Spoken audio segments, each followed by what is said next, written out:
If you're a young entrepreneur who struggles with the fear of taking the next step, wondering how you're going to get into the journey of financial freedom, today's show is for you, especially if you're a female. Because today I have two badass chicks that have battled with divorce, battled with leaving their career job and jumping into entrepreneurship, none other than Michelle Beal and Stephanie Dickerson, and they are rocking the real estate game right now. Hold up, why do they doubt the kid? I'm about to prove them all wrong again.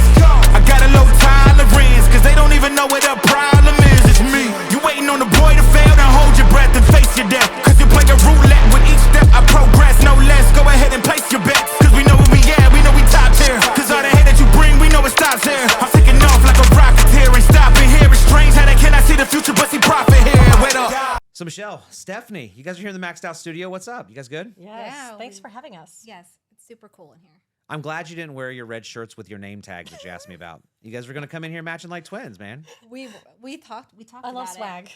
What can I say? I was like, I kind of want to wear my logo. We want to wear it proud.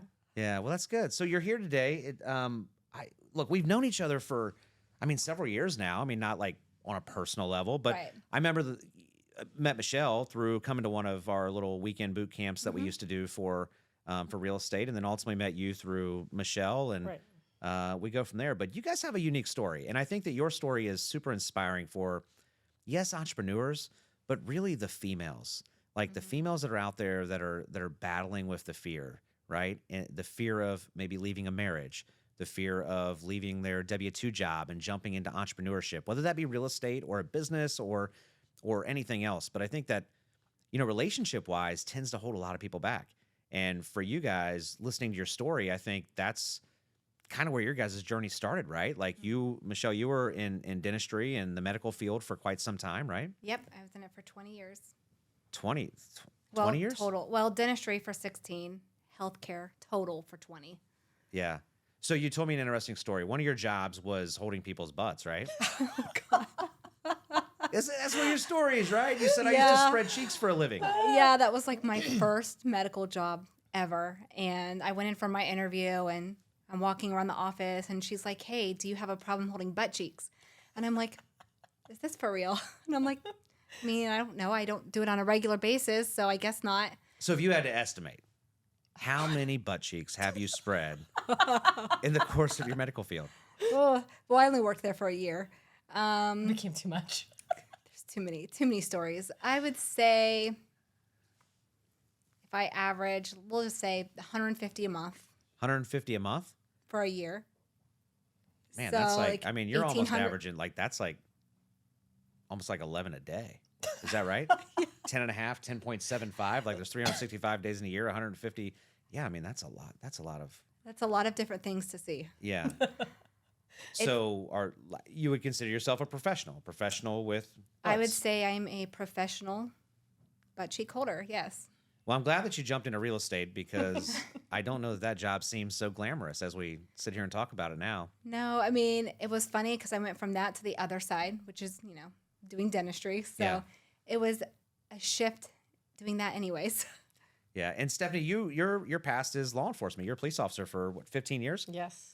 In a smaller town outside of Dayton, probably about 20, 25 minutes outside of Dayton, you were a police officer? I was for 6 years in a busier city too. Oh, where Prior were to you? that. Where were you? Springfield for Oh, were you in 6 years, Springfield? and then 9 with Tip City. Yeah, Springfield's a unique place. Unique place. We'll say unique. That's the uniqueness. But for you guys, like your story, both of you, when we listed, you kind of have a similar story. Even though your career paths were different before you got into real estate, you guys met through preschool. Your kids go to the same preschool, right? Yep. And then garage sailing. Listen, I am not a garage sailor on a regular basis. But that is the typical Midwestern mom thing to do, is to go garage sailing. So I love you're garage living sales. you're living the stereotypical life Yeah. at that point. Yeah, I had the twins then, right? I can't remember. Seems You like- should always carry both little car seats walking in to take your kids into preschool. I'm like, So I did, How's she yeah. carrying both of those kids at the same time? Yeah, I was like, and I was working part-time, so I was like, what am I going to do on my day off? I'm going to go garage sailing. So, and it was Tip City's annual garage sale, so that's what we did. So you guys meet because your kids are going to preschool together, and then you go do the Midwestern thing, garage sailing, and have a little conversation. But then your first kind of real conversation is about divorce, right? Yes. And was that you, Stephanie? You calling Michelle, right? Yes. Why'd you call her? Just kind of someone to talk to. I knew she had kids at the time, and just kind of getting someone's perspective with kids on what that could look like, how to kind of talk to my kids, especially other friends that I reached out to that have already been divorced as well with kids. Kind of wanted to see how that affected them, how they told their kids. And my biggest priority was how they were going to be affected by it, Sure. not me necessarily making that decision. Now, were you divorced at the time, or were you going through a divorce? No, I had kids, but I But you were never, happily married at the time.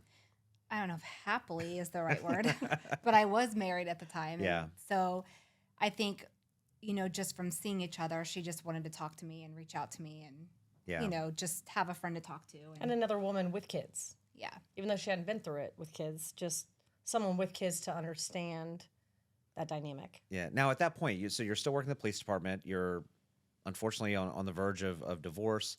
Were you thinking about entrepreneurship at that point, or had you thought about real estate or anything at that point, or were you just like kind of cool in your W-2 job? Real estate, no. My W-2 job, I wasn't really cool in it, but I stuck in it. But I looked at entrepreneurship. I feel like I had that in my brain even when I was a small kid.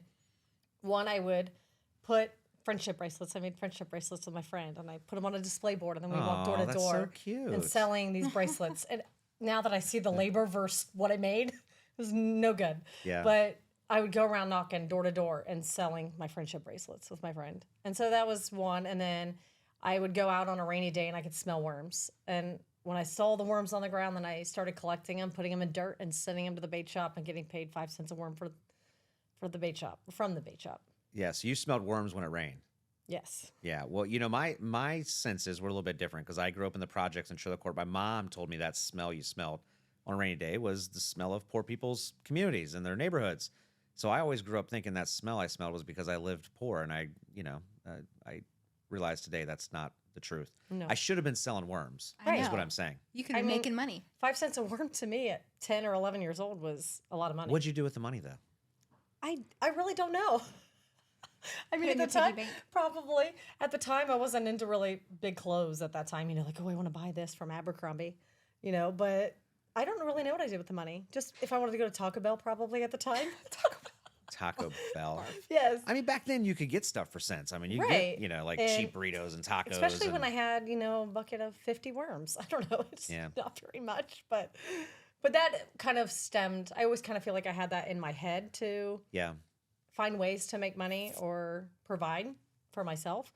And then I learned about real estate. I saw Michelle kind of posting about a house, remodeling a house that she was doing. And so I'd always wanted to flip a house, but I didn't know anything about the in-depths of what I do now. And so I thought just my money was the only way to make that happen, and I didn't have enough of it.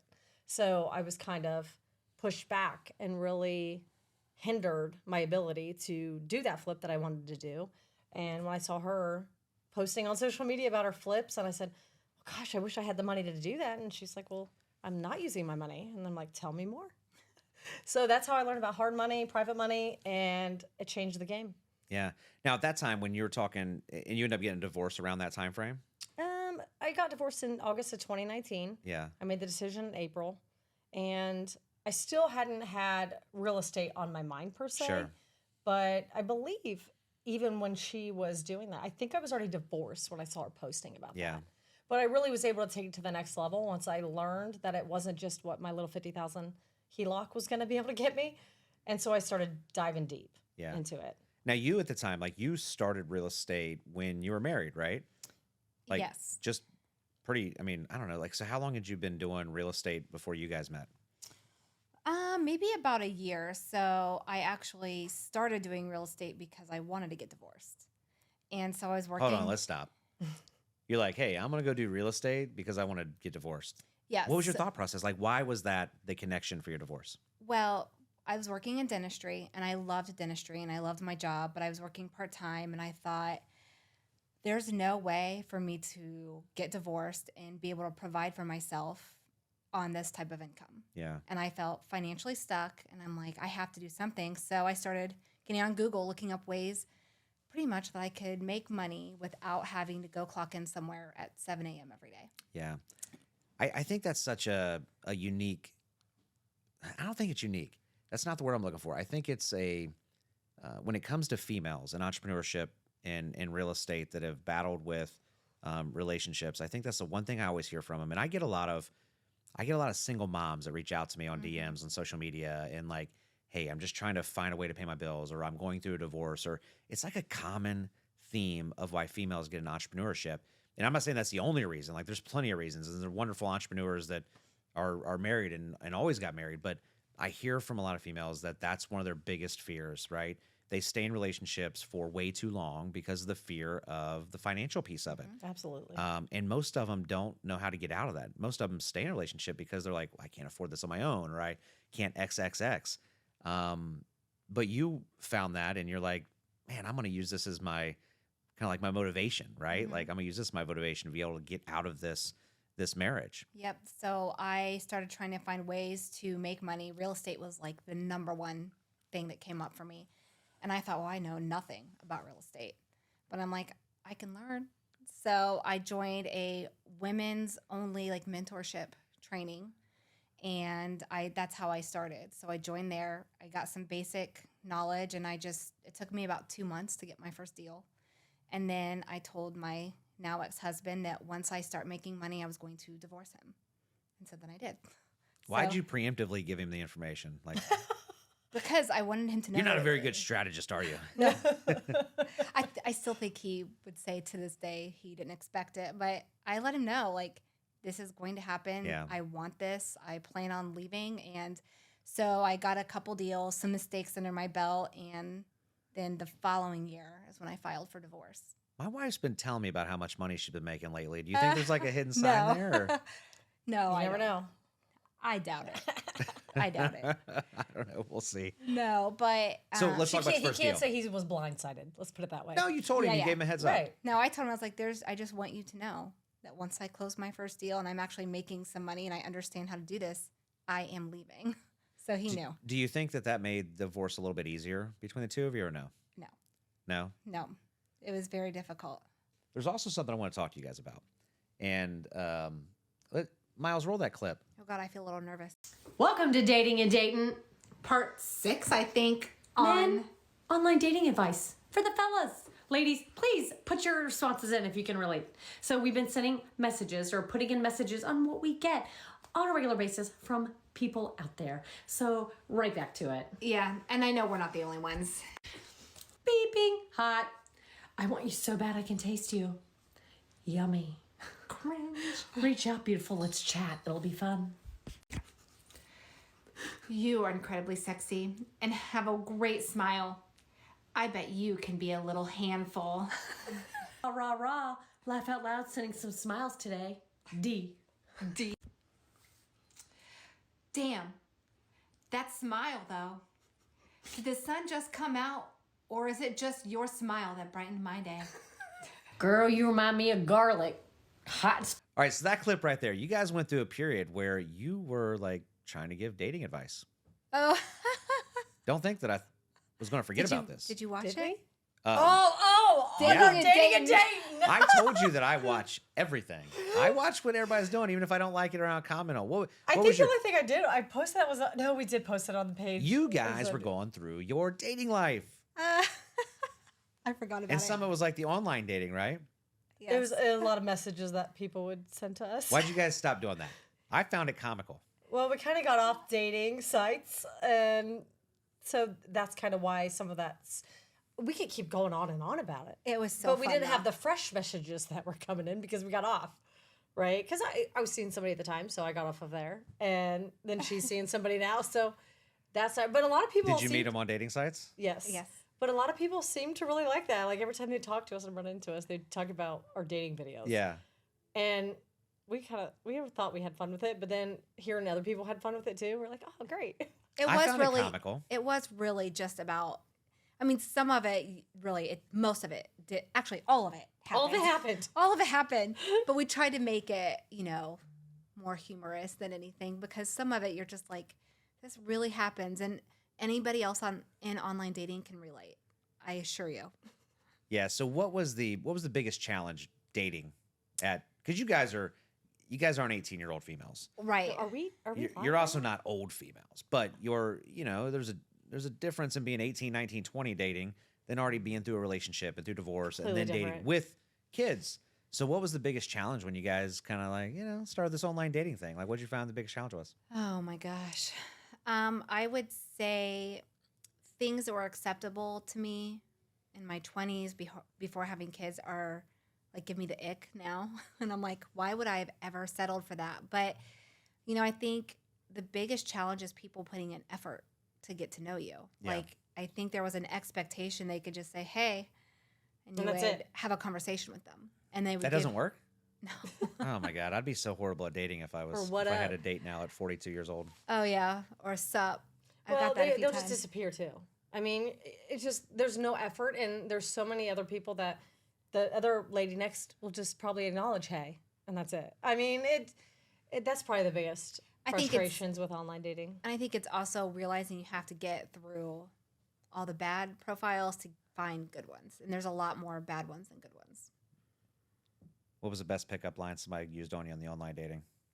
Any? Well, Oh my they never gosh. picked me up. First of all, Like, what would they say to try to get you to go out with them? are we live right now? Live? Yeah, are we like Being recorded. doing this for this, or is this just us chit chatting? No, we're recording. Oh, okay. I didn't know. We're not live. You said We stop can- you told him to stop, so I didn't know. Can you hold on? Can my thighs be your earmuffs? Can my thighs be your earmuffs? Yes. Let me think about it for a second. Oh, I get it. I get it. See, I'm out of the game too. But that's what randomly I just got messaged that. So how long did you date that guy? I didn't even respond. You didn't. No. He was trying to be creative. It was creative. But then the same exact guy messaged her and then messaged me the exact same line after. So you both her. got the same pickup line. Sometime, not that one. It was a different guy. Well, a different guy, like some other random guy sent Oh. her a message. I forget what it was. And then I look at it and she had shown me it in the picture. And I was like, then I see the exact same picture and it was the verbatim, the exact same words. I was like, I so I think told him, I said, you probably should maybe not just copy paste all these messages because you just sent it to my best friend. I think it was. I think I know what you're talking about, and I think he had said something like I'm gonna get your attention. something about drinking my bathwater. Was it that guy? Oh my gosh. I swear, I was like, But you guys are "Ew." beating these guys up. But all they're doing is the exact same thing you guys are doing in real estate. Are they not? You guys, by list, you send out a common mailer that I might guess change that's based true. on the address. That's all you change. You don't change like the personal language all the time in your mailers. Okay. But And it's you're sending different than nope, object nope, than a you person. nope, you hear me out. You send out these mass mailers, okay? And then you're hoping to get a 1 or 2 closures off of those mailers. You're shooting your shot. Yeah. And that's what these guys are doing. And now you're beating them up. And I think that you should apologize to the men on the dating sites. Negative. I can't. I think it's. They have the I same think it's marketing plan that you hilarious. guys have. They're being. Except, by the way, their marketing was free. No, actually, men have to pay for those dating sites. No, I don't know. I mean, Women do not. Well, some you can. If you But want. I'm saying most of But- them are, a lot of them are free to a certain extent for the women. But no, but we're not also sending perverted things in those mailers either. I get what you're saying. You're saying I know what he's getting at with Like, that. You're It beating is the so guys funny. up He's using for his using time your wisely. marketing Just strategy. paste. Yeah. He's That's shooting exactly. a shot. But I've heard other people actually say they do that. What, Like, copy they just- paste? Yeah, to every single woman. There's no. What differentiates you then? If you send it to, Somebody else. listen, you send it to 20 women. One of them's gonna respond. One's going to respond. Your percentage rate of success was what? Oh God, don't ask me math We're questions. comparing this oh. to real A estate. 0.5%. I don't know if that's Right? right, or not. Pretty close. 1%. Wait, 1% would be one, One out of 10 would you'd have Right? a 10% Oh no, success rate. wait. 1 out of 1%. 10 would be 10%. Oh wait. 1 Then out of 5%. 20 would be 5%. Yeah. Stick to words, not numbers. So if they send it to 20 women and they get 1 yes out of that, That's a their 5% percentage rate return. is higher than your closure rate on your mailers.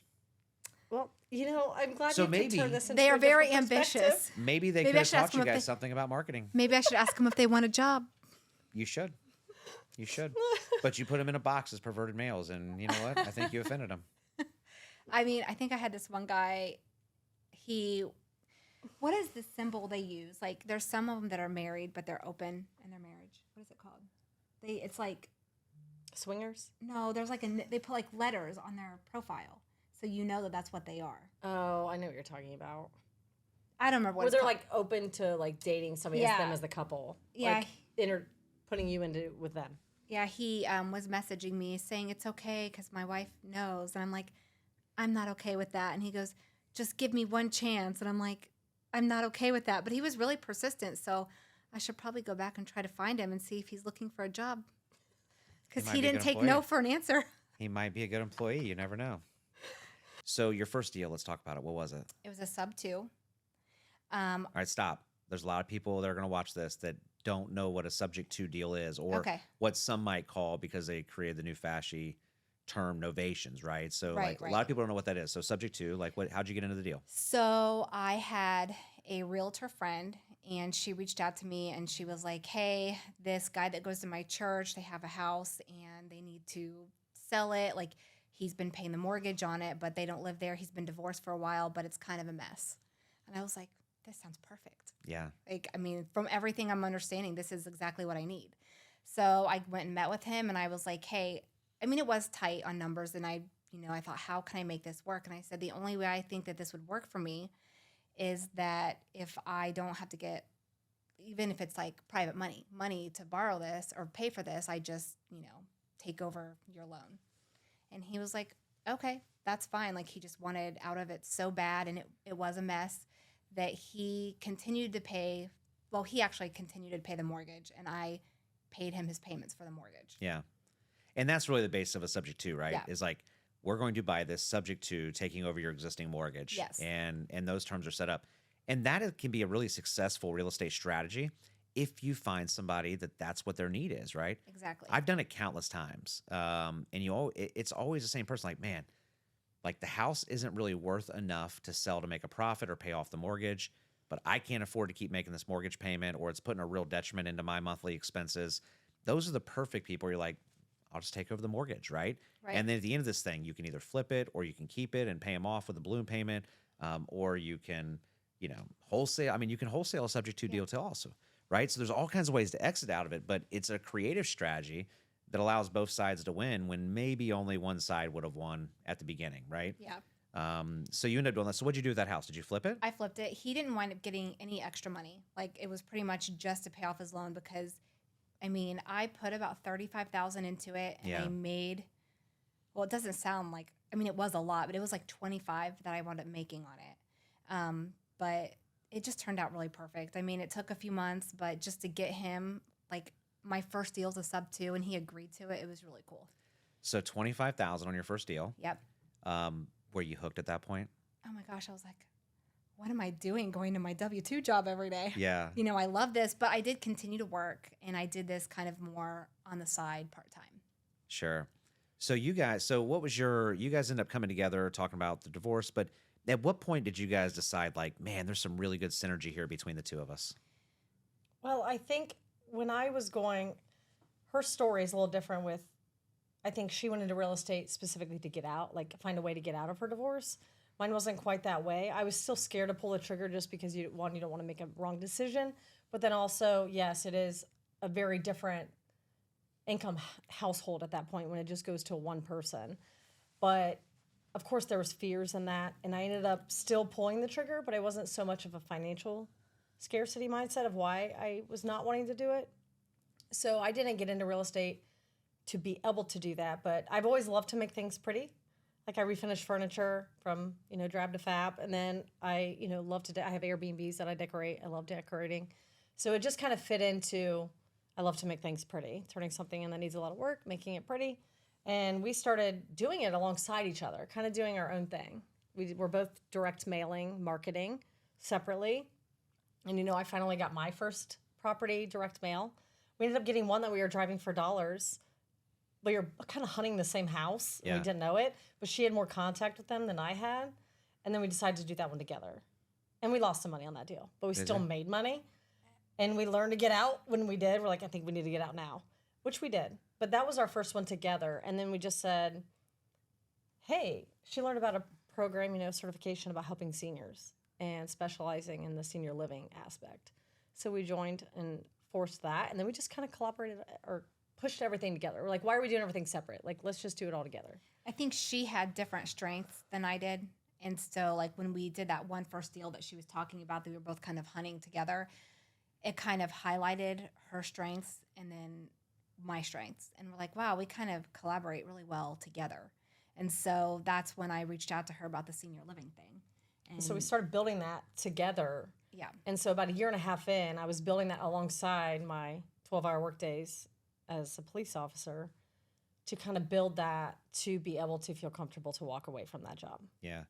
You know, and I think that when I listen to your story, I certainly understand because I was in police work for, 16 years. And the emotional drain that you have after a shift, when you're in a smaller community, it's not always that way. Right. But you still have those crazy days, and you still have those days where, and I think a lot of people don't understand, like during your shift, the difference between a smaller community and a bigger community sometimes is very unique, right? So where I worked at, I found myself all day long dealing with domestic violences and accidents and like the smaller level things. We still had the big shit happening, but it was like listening to everybody's relationship issues all day long. It's taxing. And then when you get off, having to come home and like literally think about business, you're like, man, I'm like emotionally, I'm whipped. And did you find that as a struggle for you when you were trying to do real estate and police work at the same time? Luckily, with 12-hour shifts that we had every couple days off, which was nice because I didn't have to do it. Now, if I had to do that every day, 12 hours, coming home after doing that, it would have been really more challenging. I still think I would have got it done. But at the same time, when you want something so bad, I just knew I wanted to get out of police work. I knew that I felt like there was something bigger and better for me to do out there and something I would enjoy more. And so I really wanted that. So I knew I had to make some sacrifices in the beginning. And I try to explain that to my kids because they're like, Mom, you're off and you're always still working, but I knew I had to do that to be able to feel comfortable to walk away. Yeah. So you guys come together. What's the name of your guys' company that you develop? Real Estate Roots. Real Estate Roots. Yep. So sum it up for everybody. Like, what do you guys do? Like, what is your pitch line? Like, what is your niche? What's so great about it? Don't look each other and try to figure out like who's going to explain it. We don't want to overtalk. No, we buy houses for cash from people. Yeah. And a lot of people are going through challenging times with their home. And they may not know how to get out or they feel stuck. And we're there to help them with those challenges and help them with a solution. And then anything that they could come up with that they may have to figure out next during that time. It's not just like we're there for the house and that's it. Like we literally help them with every step of the process. Yeah. If they need it, we have a resource for it. I talk about it all the time, whether I'm mentoring, whether I'm on another show, or even my guest here, that real estate is a people's game. It is. And the individuals that are ultra successful in real estate have figured out that it is a people's game. And there's wholesalers out there that can spend thousands and thousands of dollars sending out mailers and calling people. And then I could knock on a door and get a person to talk to me that would never respond to that or never talk to a wholesaler on the phone. And I've always, like had people ask me like, well, how do you do that? It's because you figure out the relationship piece. You figure out the personal side of things and what they're going through. And it might be on a smaller quantity because you can't do that like in a mass scale all the time. But the deals are better. The relationships are better. The referrals down the road are better. And I think you guys figured that out pretty early on, right? Like that if you have this super cool niche and yours is really the senior community, that you can have some really good success. So like, how did that become your niche, dealing with the senior community? Like, was there something that triggered? Did you see somebody on a podcast? Like, what made you think of like, man, we can really kind of do this wraparound thing with seniors? I think, the algorithm on Facebook targeted me, if I'm being honest. Yeah. And I saw some training about learning the senior living industry and how, you can help seniors and make an income doing it, even though we're already doing real estate, but it's how to help them in their real estate and how a lot of seniors are going to need help because they haven't, really prepared for senior living or assisted living or whatever their situation looks like. And so, we're coming up on this time when, we call it like the silver tsunami, when they're not prepared and they need help. And so it was kind of a way to get to people and help them in a different aspect than like sending out mail for foreclosures or bankruptcy or inherited properties. It's just a different way to reach people. Yeah. So when your guys is kind of like do you target your mail campaigns, like your mailers? Did you target that at people over a certain age or with a certain equity in a home, or like how do you target those people? Certain marketing does have that criteria built in, but a brunt of our senior living is from connections and networking that we've done and built with people in the area, like one-on-one relationships where we've met them, we find out what they can provide for our families or our individuals, and then we use them as a resource to help them through that process, because we found majority of people going through that don't know what resources are out there, don't even know a lot of things exist, and they're so stressed they don't know where to start. Sure. And so we were able to take that off their plate and say, you're in good hands. We know exactly every person you need. And we had those relationships that we had built for a couple years. I mean, we go to still about 4 to building them. 5 networking meetings a month, surrounded with seniors. So what you're saying is networking works. Yes. Yes. Yeah, Yeah. and you know, people will refer to you when they know, like, and trust you. And so we've built these relationships. And it also helps people, like, let's say we get a senior on one of our mailers. Well, we have resources for this person to help them now. So Yeah. it helps us be able to provide more to people that we're serving.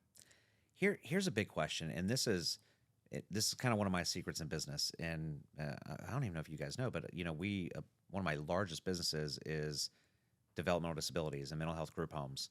I don't talk about it a ton, and I'm starting to talk about it a little bit more. But there's one secret that I have in that business when it comes to networking that a lot of people miss. And I think I know the answer to this, but I'm going to ask you guys.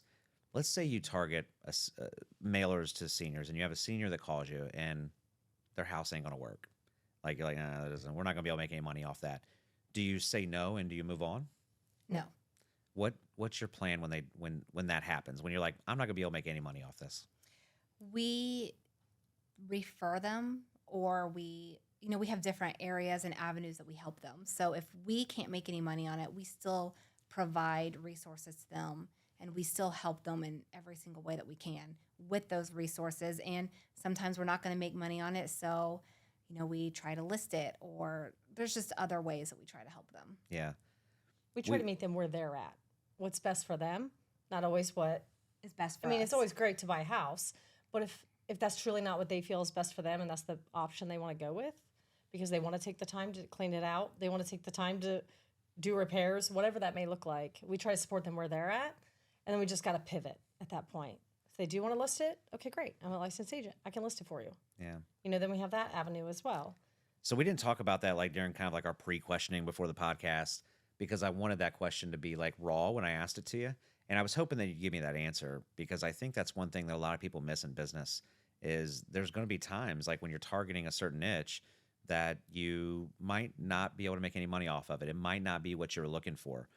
But what I found is if you take the time to listen and help people, even when it's not going to benefit you, that at some point it comes back to you. Absolutely. Yeah. Right? Like whether it's a referral, whether it's a family member, whether it's just somebody else that they talk to at church or something. Do you guys find that because you take the time to do that and not just turn people away, do you find that comes back around to you in other forms? Yes. We always feel like it's people. We put people first. Yeah. So, like, obviously we're in business to make money, but, we feel like if we do the right thing and the best thing for people, that the money follows.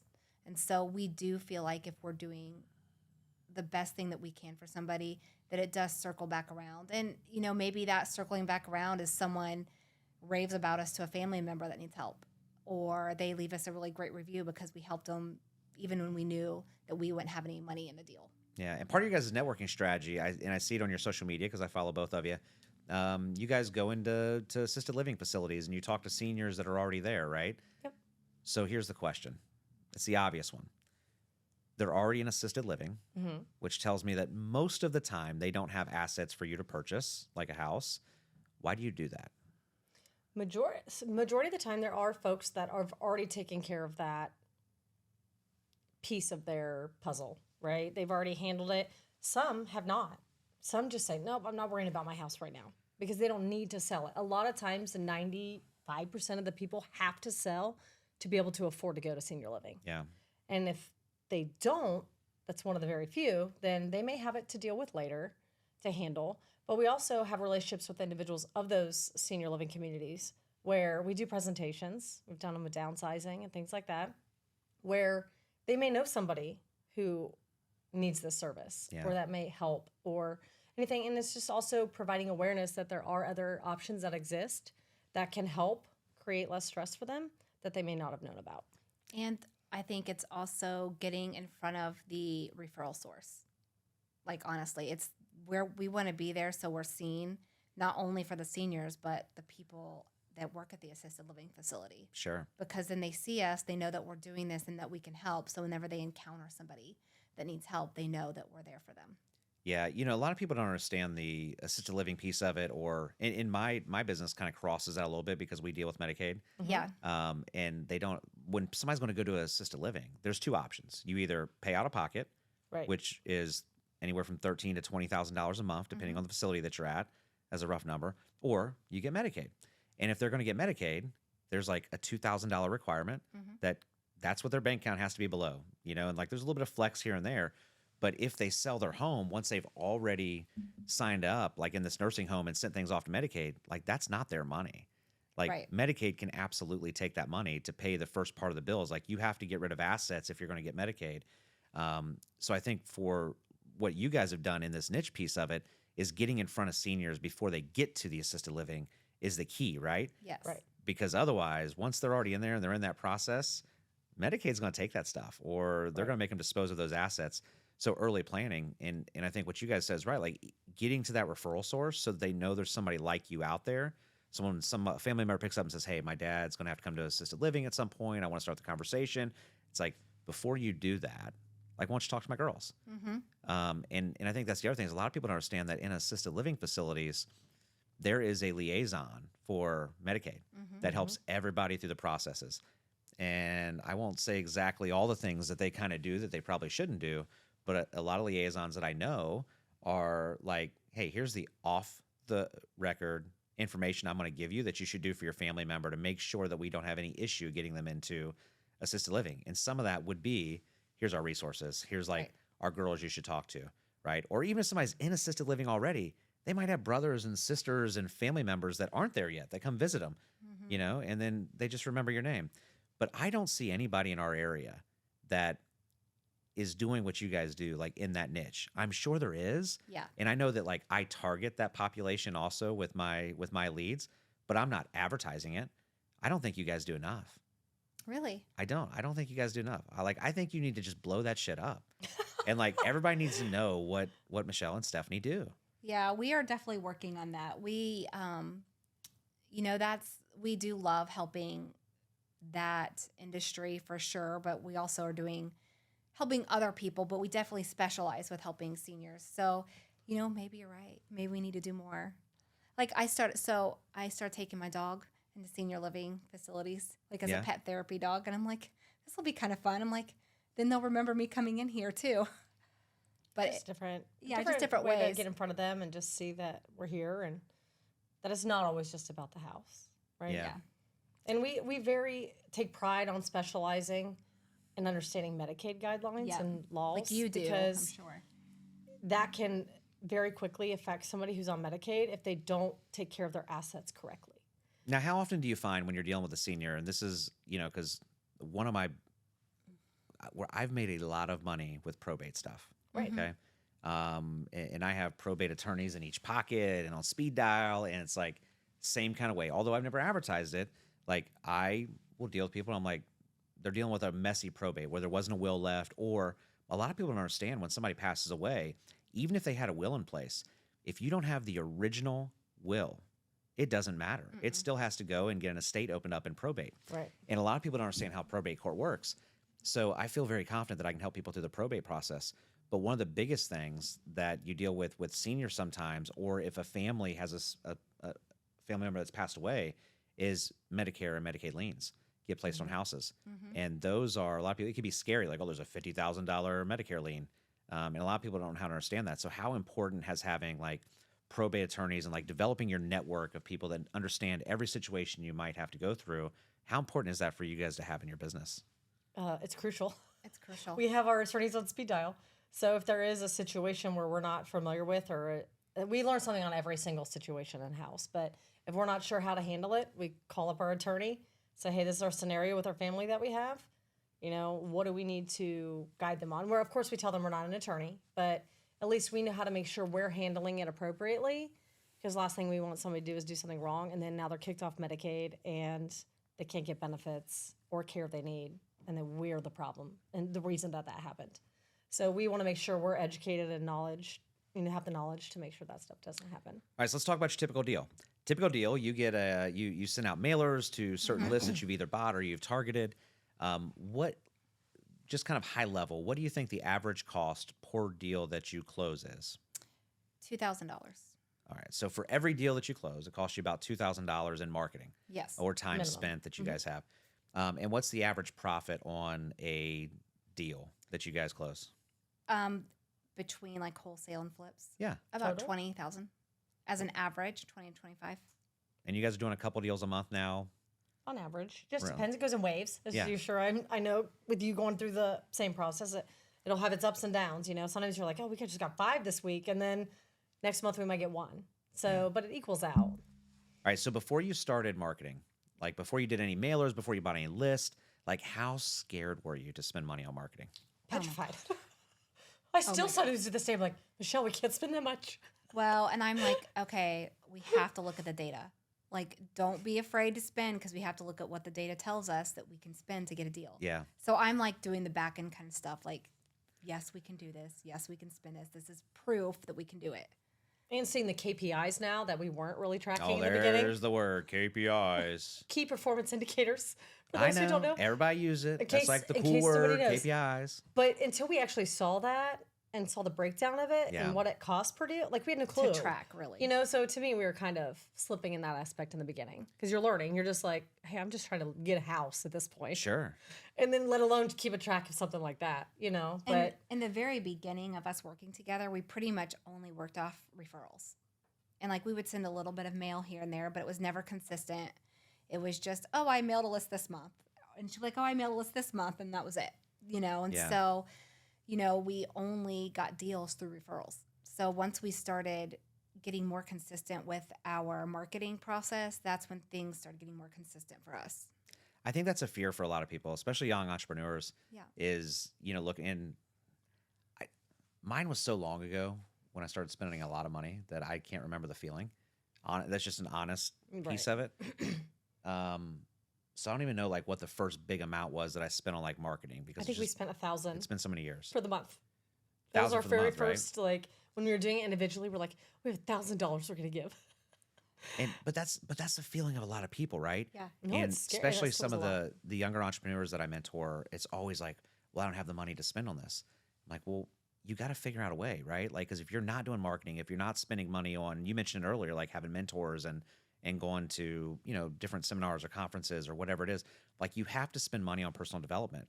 Right. But then once you're done with that, you got to spend money on marketing. And if you don't, like, you're never going to get anything. You might get lucky a couple times. You might have some inconsistency with getting deals here and there, but you have to have a real good process. But you just laid it out, right? You're like $2,000 a deal, but we're going to make $20,000 on average. So we've made what, $15,000 to $18,000, depending on where that falls in at. Right. Right. That's a pretty good ROI. It is. I mean, and I think that in the beginning, anybody who would be afraid to spend money, I get it.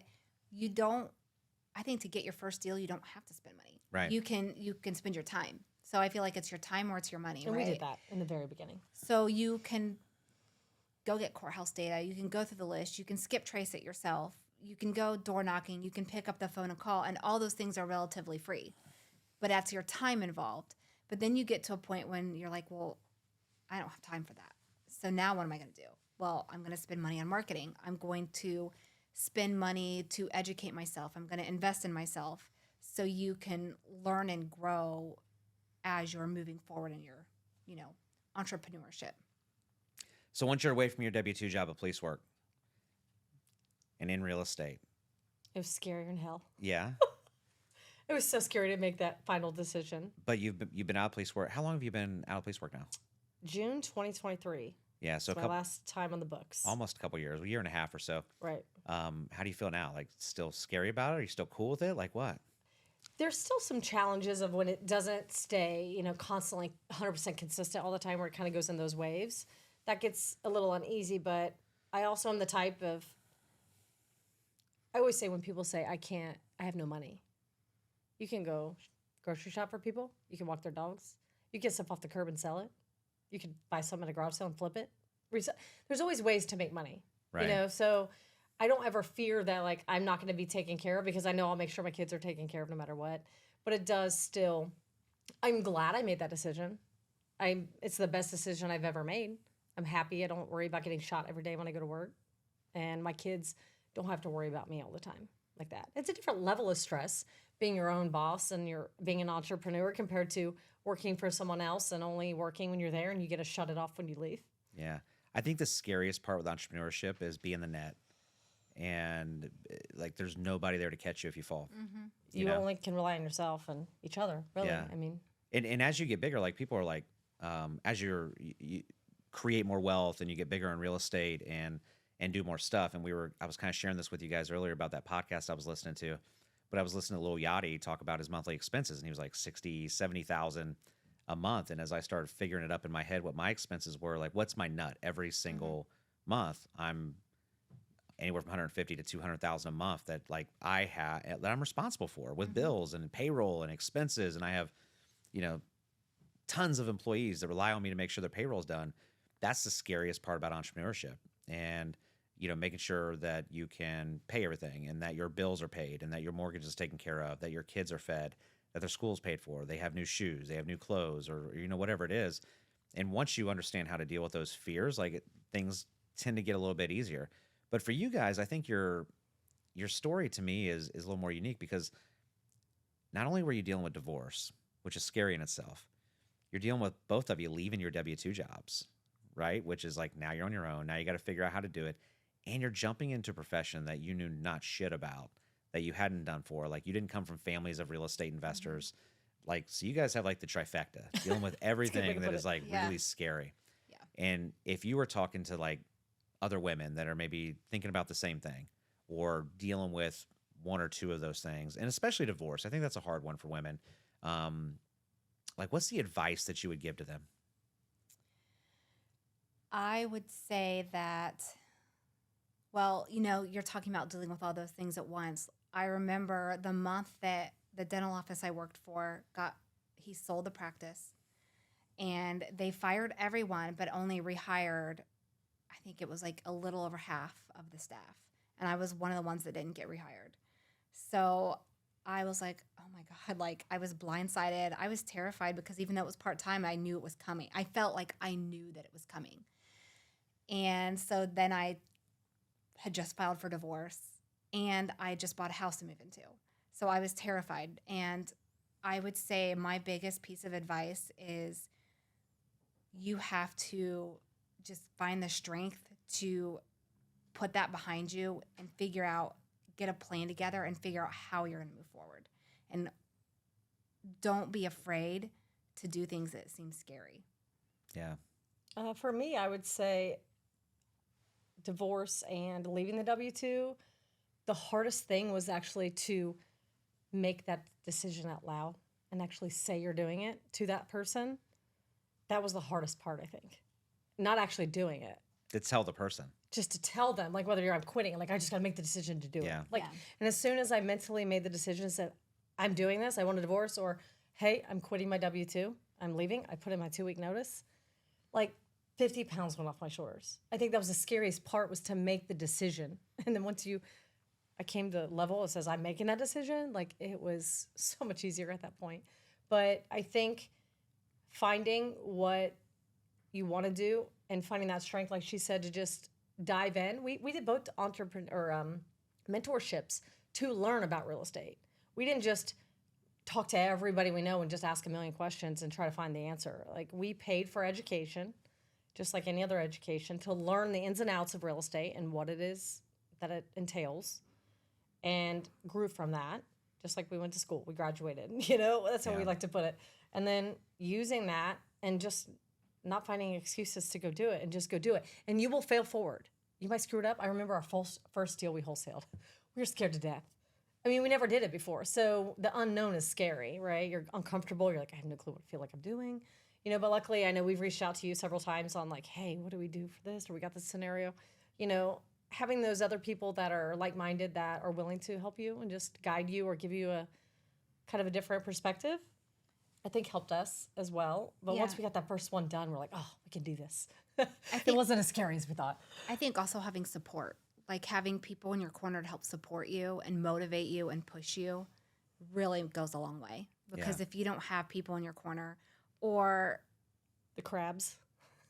Like, you know, the crab in the bucket that they're always pulling you down. Those You type people. started that off in a really weird way. I know. I was like, The crabs. crabs. She knows we talk about the crabs all the time. We both had crabs in our life. No, so what she's saying is do you know the story about like if you have more than one I crab in a can't do bucket? I know.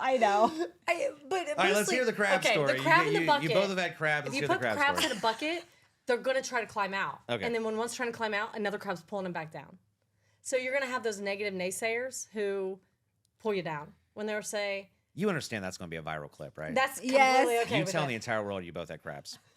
But Wait a minute. I've specifically She had said someone she had tell us crabs. in the beginning of our business, I've seen you do things before. This ain't going to go anywhere. Yeah. I mean, I hope you're successful, but Haters are everywhere. Haters are everywhere. right. But for if I real. let that get in my head and be like, God, they're right. Like, Yeah. and shut me down. I mean, people don't like to see other people succeed. A lot of people don't.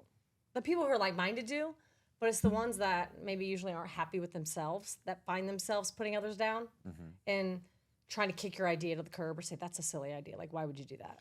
Yeah, I think definitely surrounding yourself with people who are going to motivate you. Because, I mean, I even had people at my old work was like, don't let your license expire because what if you need to fall back on it? And I was like, I'm not going to use that as an excuse. Yeah. You know, so just making sure that you have the right people around you. That's hard. You know, like in the film industry, they have casting calls and they have casting cuts, right? Like, and they're cutting people all the time.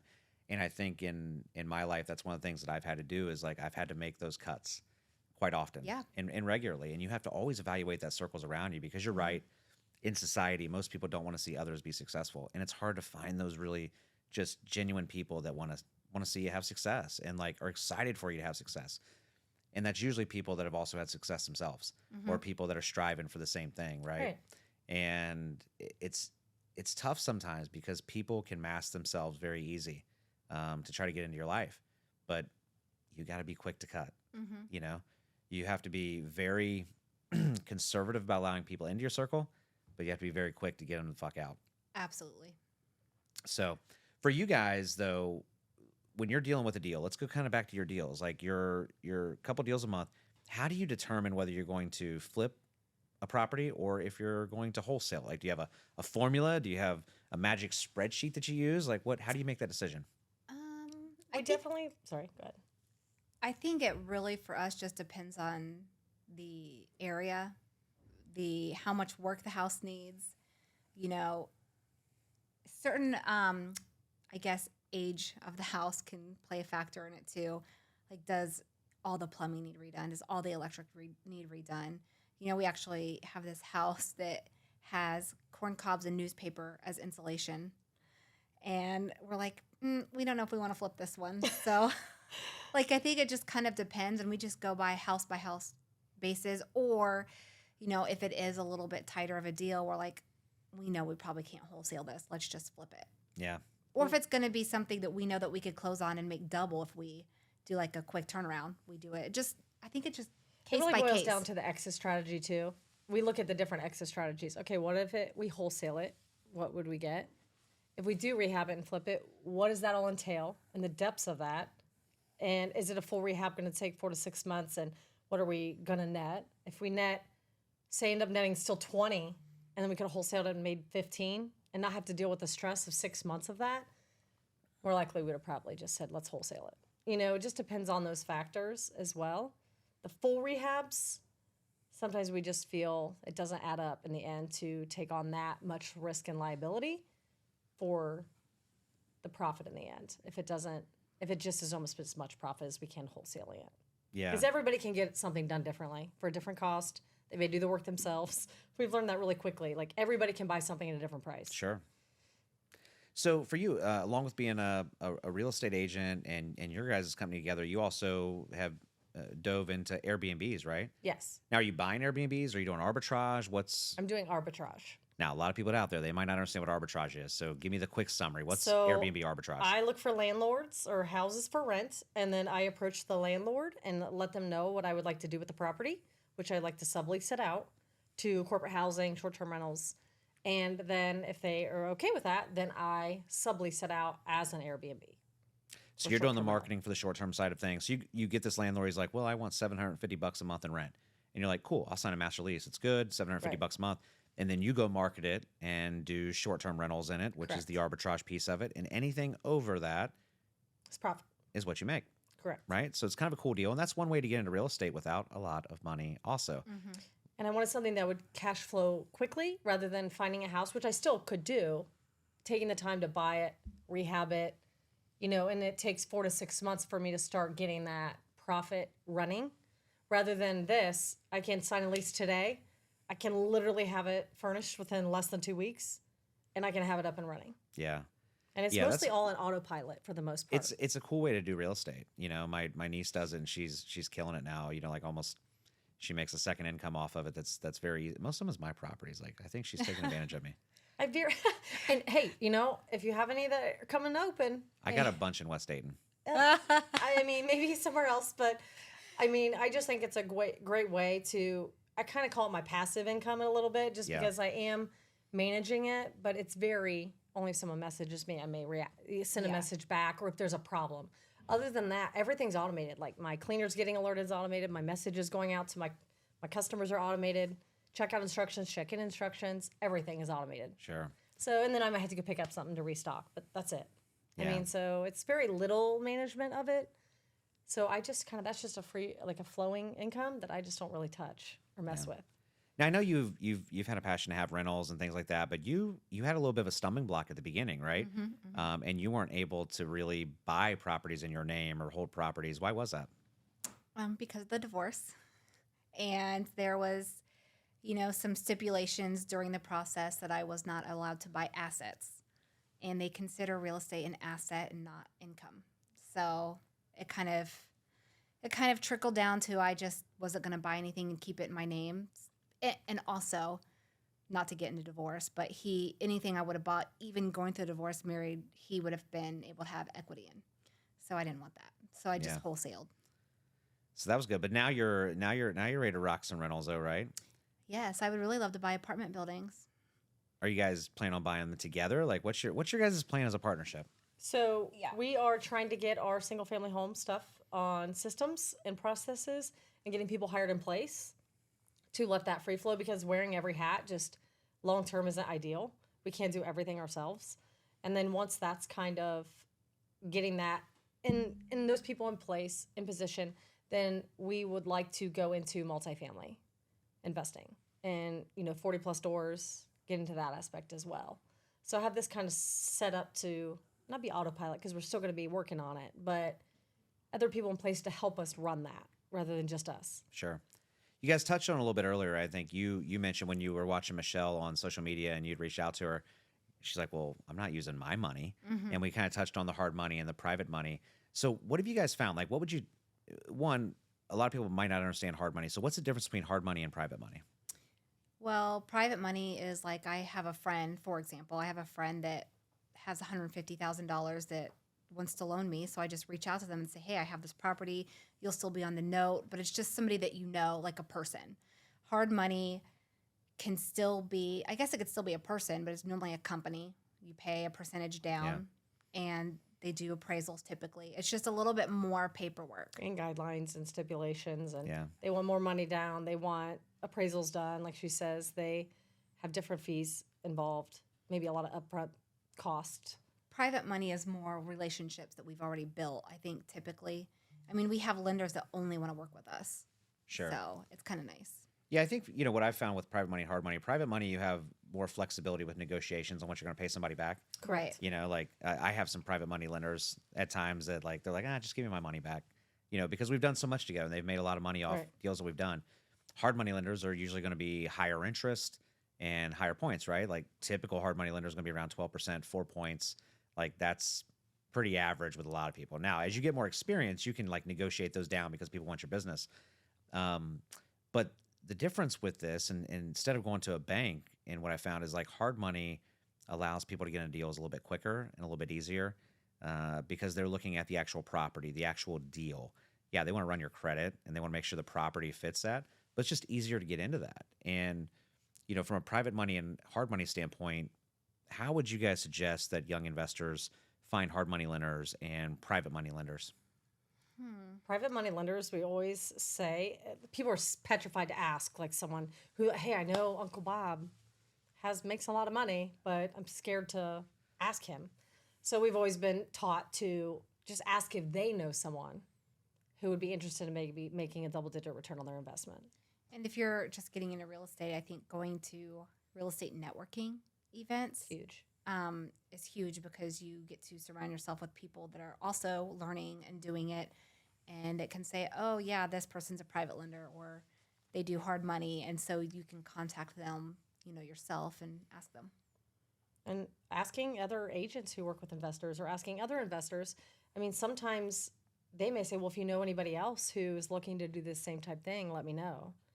And it is relationship building, which they'll have to build that trust with that person. But does that mean I think it's X'd out that they may never want to ever work with somebody else? Like I had my first lender ever, an agent I was talking with, I said, I need to find some private lenders. He says, well, I'm working with an investor now. And then he's only lends to other investors. And he's like looking for other investors to lend to. And I'm like, perfect. So he was my very first lender. And he was a lot more expensive, but how I look at it is like, it's either him or I don't have any money, right? And I think starting out, if I can put as little into it in the beginning as possible, especially if they want 15 to 20% down on hard money, you're like, well, I don't really have that, or whatever it may be. That's how I found my first lender, was that. And then as people start seeing what you do and the word gets out, and then the people that are lending to you start telling other people, then it starts saying, well, hey, I know another person who wants to do what I do and like lend to you guys. And then it just starts to like a domino effect. Yeah. Just telling people what you do.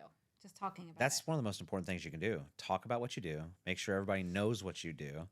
And like every opportunity you have, talk about what you do. Yeah. Right? The more people know about what you do, the more deals will come your way, the more networking will come your way.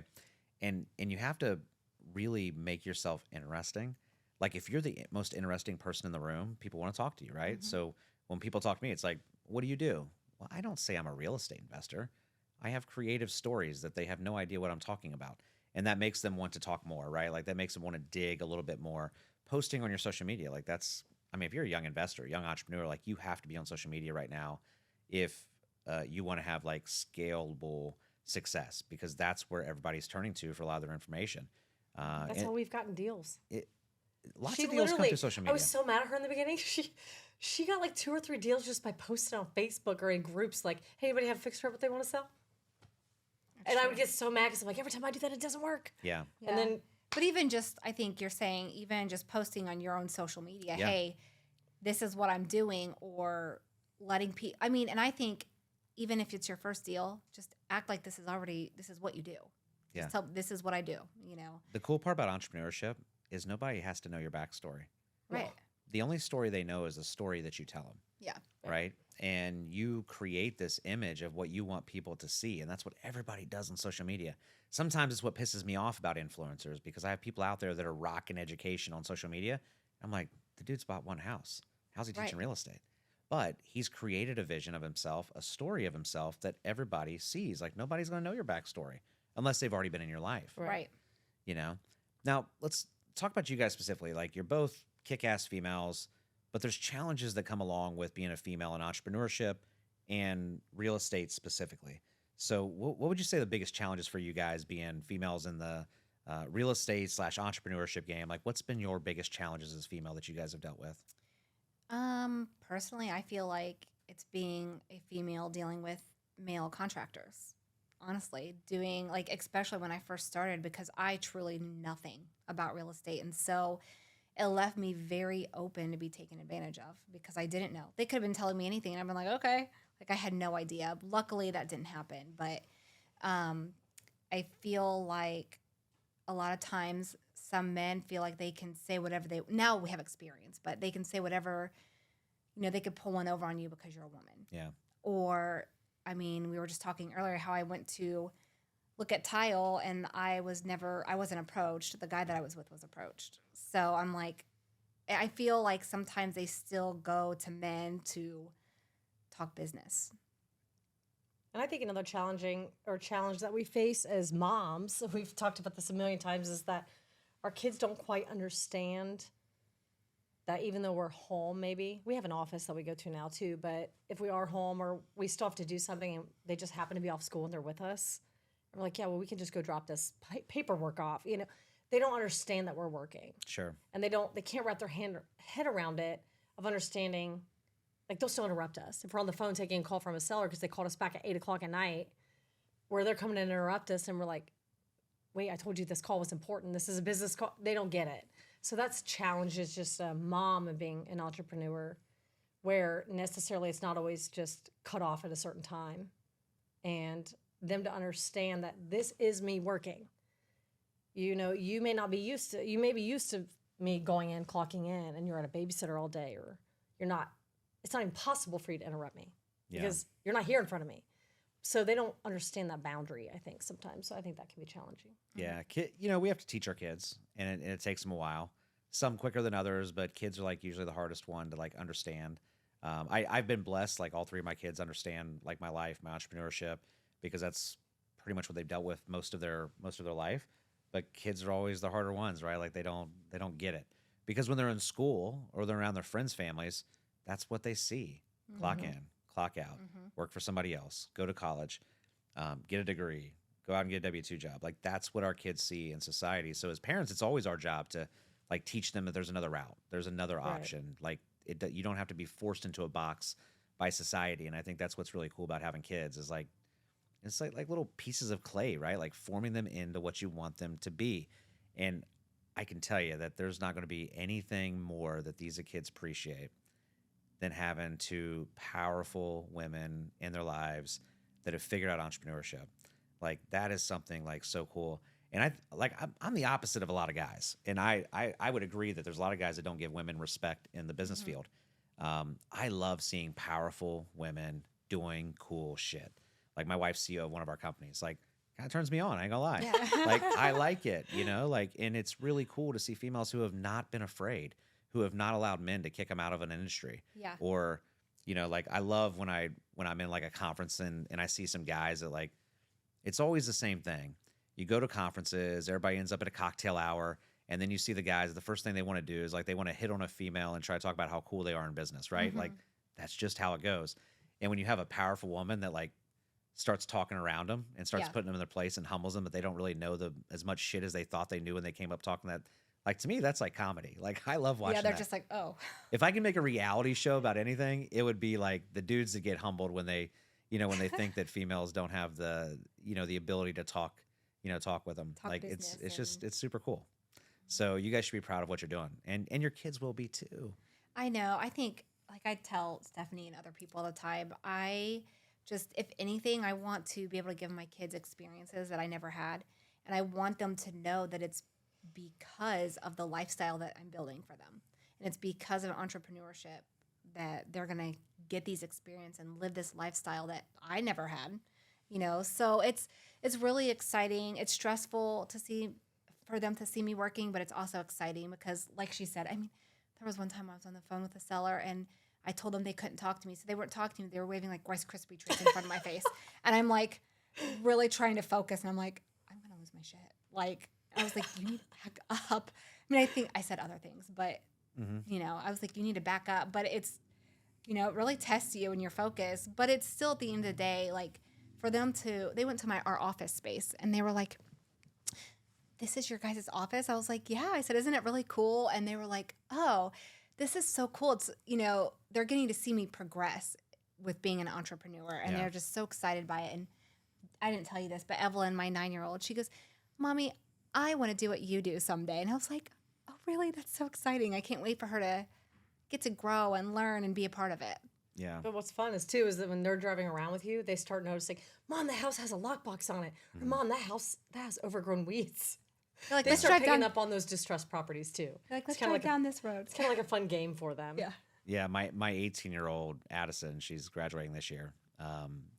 she loves driving properties, like going in Yeah. vacant buildings or, you know, whatever. Like she thinks it's pretty cool and she like enjoys doing it. So that's exciting. My little guy, he loves going on job sites, and he's been around me, you know, 'cause my daughters, they've lived 3.5 hours away for most of their life. So I don't get to see them every single day. Right. But my little guy that's lived with me forever, he's 13. And like, he's not like a normal kid. He's talking about day trading and entrepreneurship. That's great. And I like, love it. you know, Dad, I'm thinking like when I get, you know, like maybe my junior year, I'll start doing a little bit of day trading, get some cash. Maybe like 20, I'll take over one of your companies if you want, Dad. And I'm like, if you want. Great mindset, son. like the dude is an entrepreneur, right? Like he'll write, and he was struggling in school. Like he had some D's and F's, and we're talking to his teachers, and they probably hate to talk to me because I'm not defending his bad grades, but I think I've coached youth sports for so long that what I've found is there's a different way to connect with kids, and every kid is so much different. And our learning institutions try to cookie cutter our kids. And when I was talking to his teachers, and we're talking about his D's and F, they were basically telling me they loved him. Like he has great personality, he's good in class. I'm like, so why is he not doing his work? Is he not paying attention? Is he goofing off? And like none of that was the case. It was he just wasn't getting it all completed when he did it. Like he rushed through stuff and he wasn't thinking it all the way through. And I asked him, you know, kind of simple question that stumped him. There was two teachers. They're both a little bit older. And I said, well, what's his favorite things? Like, do you know what he wants to do when he grows up? Or have you guys talked about anything that he's interested in? Like, do you know what his interests are outside of school? And they really couldn't tell me anything. And I said to him in that moment, like for me, I took that as a teaching moment. And that's the conversation I had with him. I said, listen, not every kid is the same, right? Like my kid is getting bad grades in his art class, okay? You're telling me he can't color a picture or he can't draw something right. I said, but if you put him in front of this room and ask him about day trading, entrepreneurship, a business plan, real estate, investing, not a single kid in your class will be able to talk about any of that. But my kid will do that. My kid will tell you how to make money. He'll tell you how to create wealth. But is he a bad student because he can't color a freaking elephant or something? Like, Right. So, and I challenged them that night. I said, I challenge you to get to know your kids in your class. What drives them? Sit down and have a conversation. Not like, why are you have a bad grade, but figure out how they want to learn because every kid learns differently. Yeah. And you can't just write them off because they have a bad grade. Like figure out why the fuck they're not doing what you think they should do.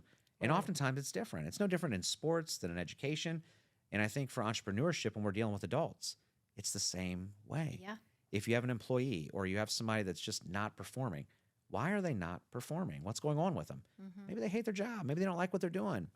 And I think as you guys start to get employees, that's going to be important for you guys. I know. We're really excited about that, though. Yeah. Trying to make our first hire. Pumped about it? We are. What are you guys looking for right now? Like what's the perfect employee for you guys that would help you in your business?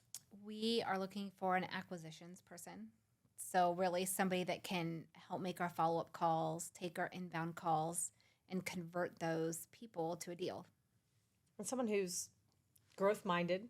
Oh, yeah. You're They asking want- about Someone who wants to grow because we're still growing and always will be growing. We don't Yeah. ever feel like there's a cap to that.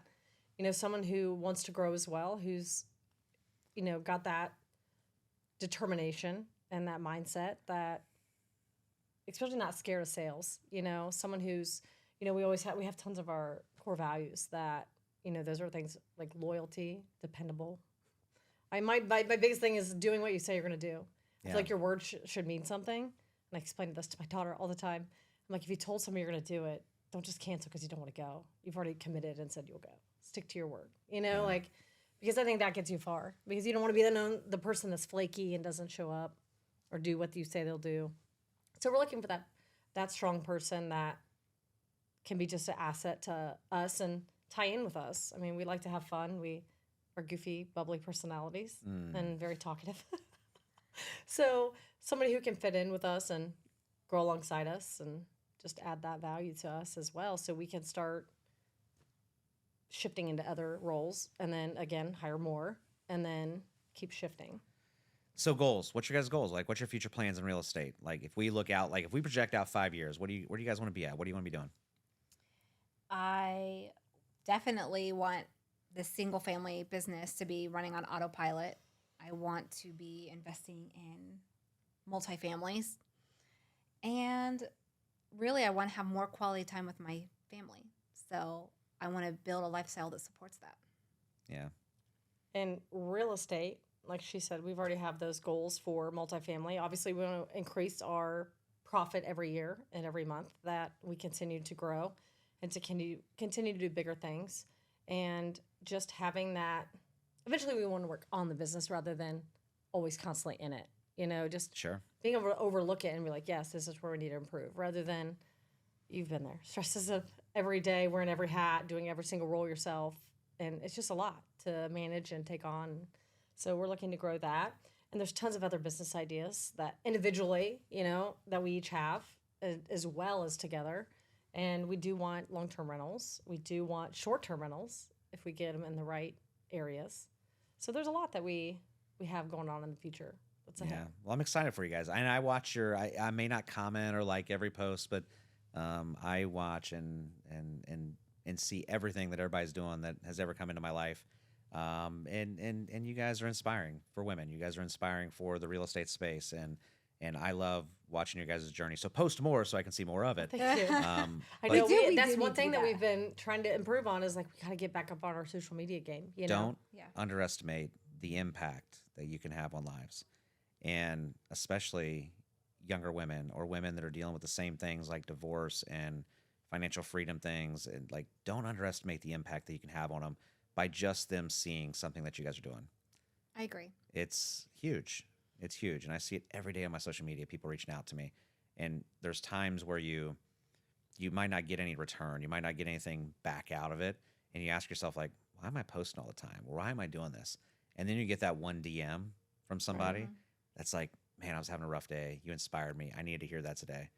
And I know there's a ton of women out there, not just women, but for you guys specifically, a ton of women that probably look at you guys and are like, man, I want to do what they wouldn't do. I want to be an entrepreneur. I want to do real estate. I want to jump into this. And you guys might be that spark, that ignition, that firecracker that, you know, sets them on the track that you guys are on now.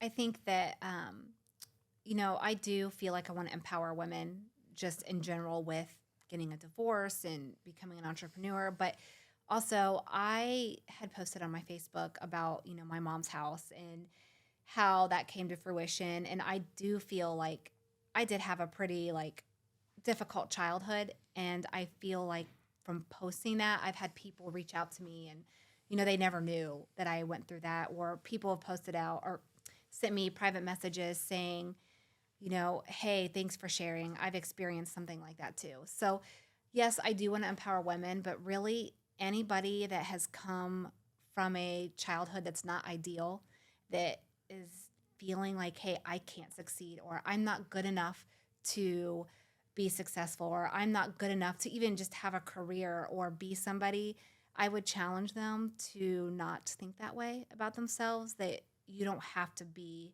like what you came from. Sure. And so I would, really just challenge anybody to, and if everybody or anybody needs support, please reach out to me. Like, Yeah. I would love to help. I've told her a million times, I'm like, we have to really start celebrating the small wins, right? It's so easy to focus on what are we not getting? What are we not doing? Like, why don't we have this? Why don't we have that? Rather than sitting there and celebrating what we have done. I'm like, can you imagine 3 years ago where we started? I mean, compared to now is night and day. But it's easy to forget about all that and just keeps thinking like, we don't have this, we don't have that yet, we don't have this in place, we don't have. Why are we not getting another? You know, it's just rather than like, oh my God, we just signed 5 contracts in 1 week last week. You know what I mean? Like, let's celebrate that and be proud of that and not let that just slide under like that's no big deal. Sure. I think it's easy to kind of get in that habit sometimes. Yeah. You have to celebrate your wins, but don't be afraid to show your losses. I agree. And, Sure. and I think that's what like my following is very organic, you know, of the hundreds of thousands of people that follow me. That's the one thing that I've realized that they love about my content is I show them the failures, I show them the ups, I show them the raw piece of the real estate thing. It's not just, you know, out driving Lambos and living in mansions and stuff like that. Like they want to see like the real side of things. And I think that's where you guys will empower the most women. I really do, Yeah. because they're going to want to see that real stuff. But all right, so if people doesn't want give to up. reach out to you guys, they want to reach out to you because maybe they have a family member that's going through something, or they're going through something themselves and maybe looking for a solution like you guys provide in the real estate, and or just want to talk because they want to talk to a couple powerful women. Where can they find you guys at? You can find me on Facebook. Just look up Michelle Beal. And we'll put the link down below. Yep. I mean, I don't Okay. think I. Stephanie Dickerson. Our Yeah. accounts are public. Or they can go to realestateroots.org, our Yep. website. Check us out there. There's a phone number there as well, or email. And they can also check us out on our Facebook business page, Real Estate Roots, Yep. as well. Just a couple different ways. All right, cool. We're going to put all the links down below for you guys. Make sure you subscribe. Make sure you like. Make sure you comment. And if you want to talk to Michelle or Stephanie, two badass real estate investors, their links are down below in the description. Make sure you hit them up. Till next time, peace. Hold up, why do they doubt the kid? I'm about to prove them all wrong